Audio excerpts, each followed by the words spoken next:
গরম গরম গাজরের পোলাও আর তার সাথে যদি কষা আলুর দম থাকে তাহলে কার না জিভে জল চলে আসে। আজকে সেটাই বানাবো।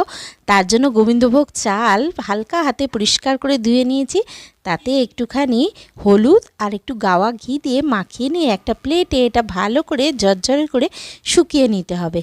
তারপর একটা কড়ায় গাওয়া ঘি দিয়ে দিলাম আর তেজপাতা গোটা গরম মশলা দিয়ে আর কেটে রাখা কুচি করা গাজরগুলো দিয়ে দিলাম। একটু ভাজা ভাজা হলে কাজু বাদাম কিশমিশ ভিজিয়ে রেখেছিলাম সেইটা দিয়ে দিলাম। দিয়ে তারপর চালগুলো দিয়ে নেড়ে ছেড়ে নিয়ে গরম জল করে রেখেছিলাম সেইটা দিয়ে দিলাম। দিয়ে খানিকক্ষণ হলে এইভাবে ঝরঝরে মতো হয়ে গেলে ব্যাস একটু নামিয়ে নিলাম। ও মাঝখানে একটু নুনও দিয়ে দিয়েছিলাম।